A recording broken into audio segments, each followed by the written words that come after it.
Hello, and welcome to American Heron Wargaming. This is a battle report for Fallout Wasteland Warfare by Medallion. In this battle report, the survivors of Nuka-World join forces with some of the park's automatons to try to push out the AI-controlled operators gang. The scenario is called Mechanic Panic, and it's another one from the Caught in the Crossfire scenario pack. In this scenario, the defenders, my force, are trying to repair and activate some broken machinery.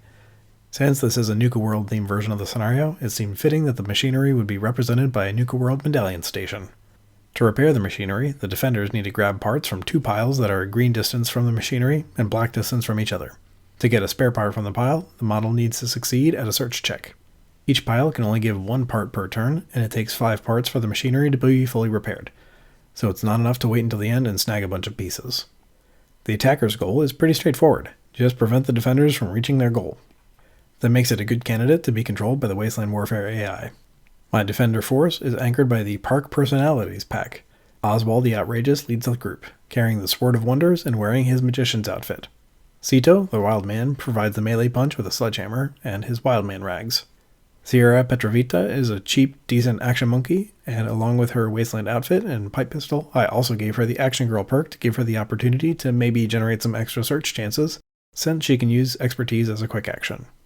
Then we have our robotic support staff from the park. A Mr. Frothy server is a good all-rounder, being tied as our second best searcher on the team.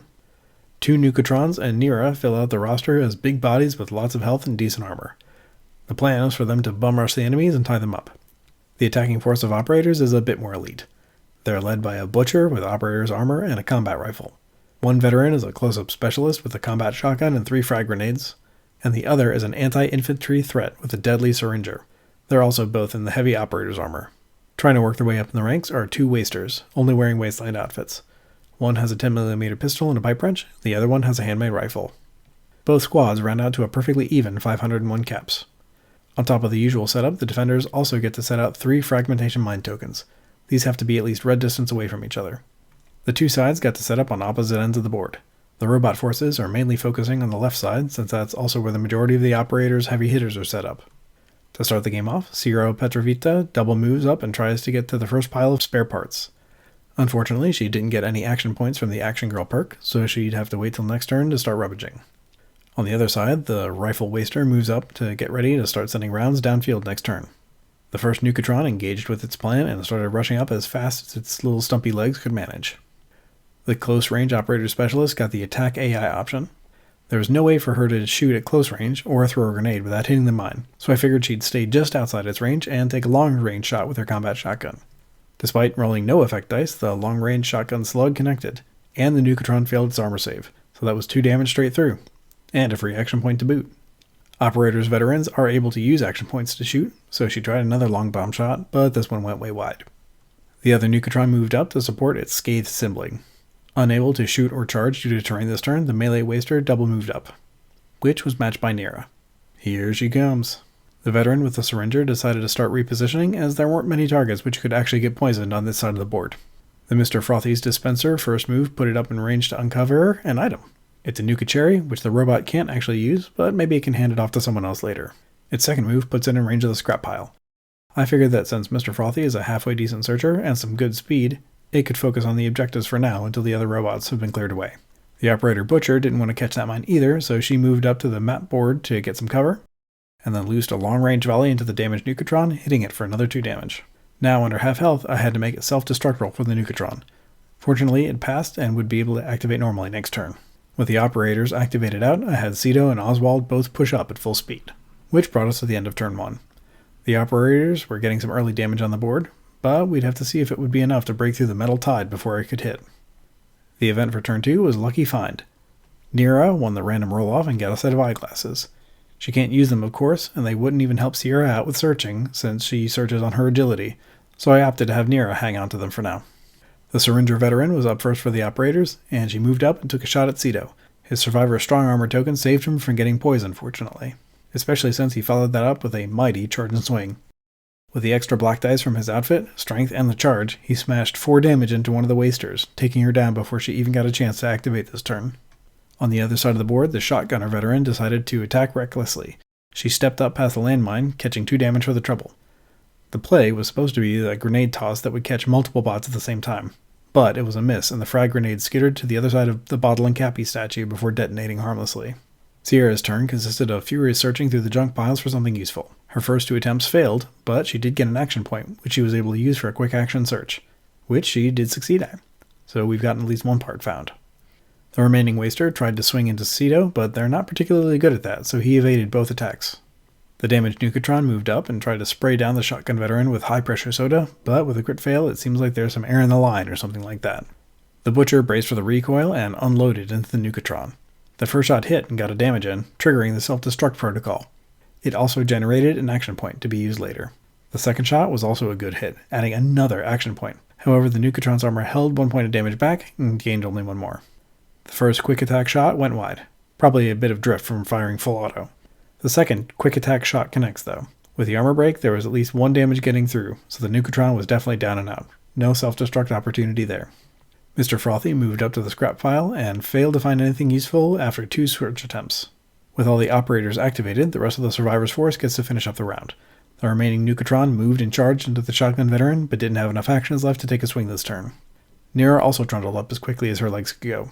Unfortunately, she just wasn't actually able to engage any of the operators. She was just a few millimeters short. Oswald was able to make it though, moving and charging up into the shotgun veteran. At the end of the turn, his radiation burst went off as well, popping a free damage onto the vet. So turn 2 drew to a close with the sides crashing into each other. 1 model is down from each of the teams, but the survivors only acquired 1 spare part this turn.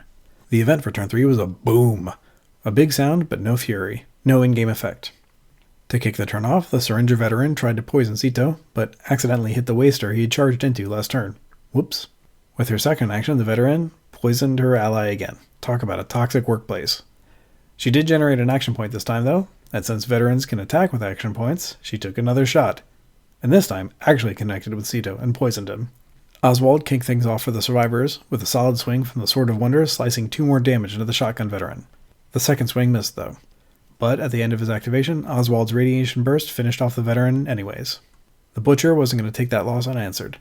Her first combat rifle shot was a hit, but with Oswald's built-in strong armor against humans, and his armor token for being a unique survivor, he shrugged off both of the incoming damage. The second shot was for 4 damage though, and he could only mitigate 1, so he took 3.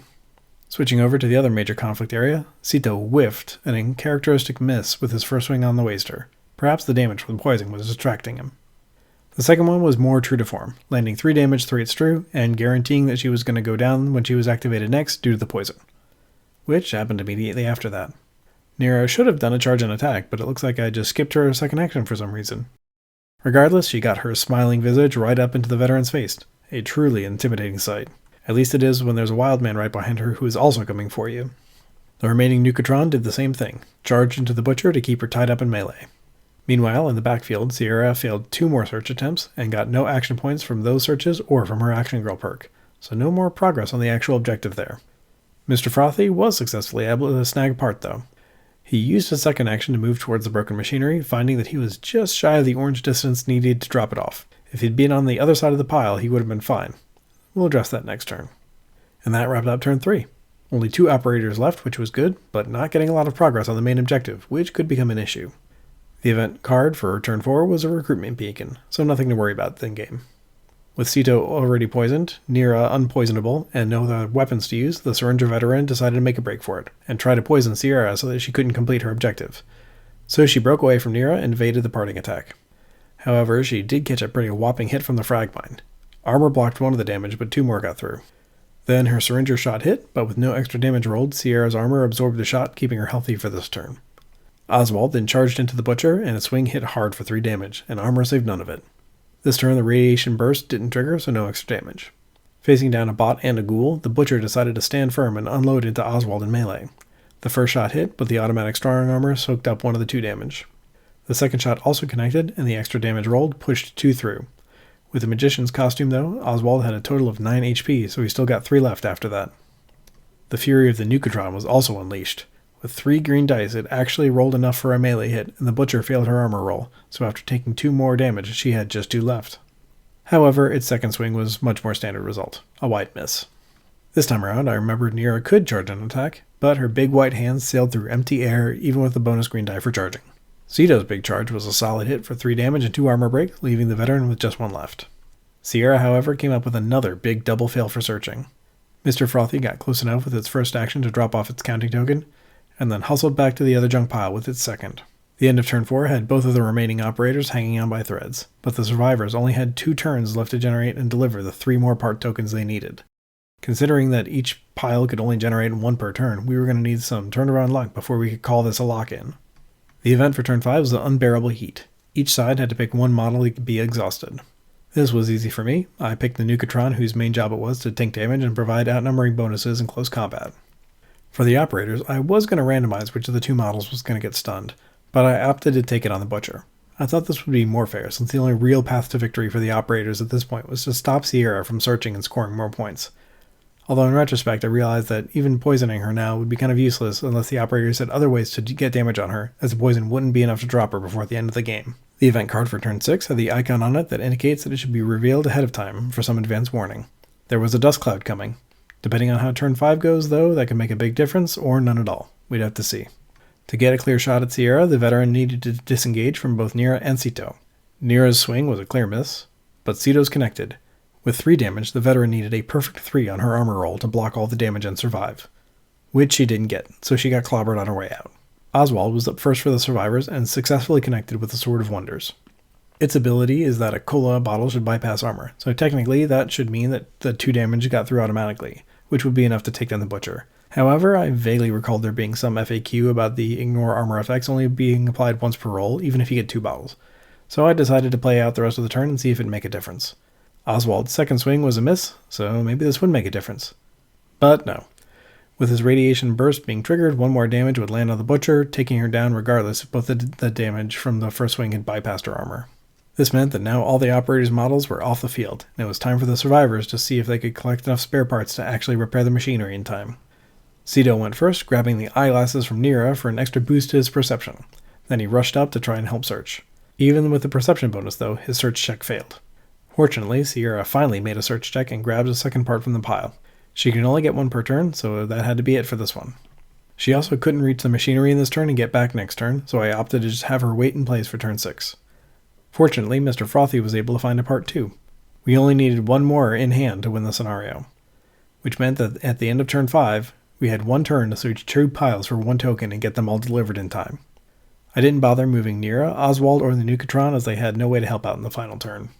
Turn 6 rolled in with that dust cloud, but fortunately there were no long-range attacks which we needed to try. Mr. Frothy grabbed another part from the junk pile, and then deposited both parts he was carrying. He was definitely the MVP of this game. Since we didn't need to find any more spare parts, Sierra just hustled over to the Medallion dispenser and dropped off her 2, which won the scenario for the survivors. "Super cool," says Sierra as the machine hums back to life. "Now I can finally get the last medallion for my collection."